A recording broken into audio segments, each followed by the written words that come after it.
Guys এই ভিডিঅ'টো মই ডাবিং কৰোঁতে মই একদম এদিন দুদিনকৈ 3 দিন লাগি গৈছে মানে মই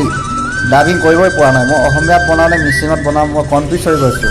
যিহেতু মই হায়দৰাবাদত আছোঁ গাইজ হায়দৰাবাদ বিৰিয়ানীটো অলপ দেখুৱাব বিচাৰিছোঁ তো আপোনালোকে কেনেকুৱা লাগিছে জনাব কমেণ্টত আৰু চেনেলটো ছাবস্ক্ৰাইব কৰি দিব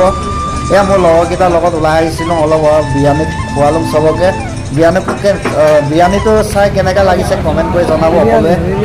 আৰু এই আৰু বিৰিয়ানী একদম মস্তিকৈ বনাইছে মানে ইমান ডাঙৰ পিচ দিছে আমাকে আৰু একদম পেট ভৰাকৈ খালোঁ আৰু লগৰকেইটা খাইছে ময়ো অলপ খাই আছোঁ আৰু দেখিছে নহয় মই ক্লাছ লগত ভিডিঅ'টো বনাইছিলোঁ আৰু গাইজ মই ইউটিউবাৰটো নহয় মানে মই ফাৰ্ষ্ট টাইম ভিডিঅ' বনাইছোঁ তো আপোনালোকে মৰম দিলে মানে মই ইউটিউবত ভিডিঅ' বনাই মানে যাম আৰু আপোনালোকে মৰম কৰিব চব কৰি দিব বুলি আশা ৰাখিলোঁ।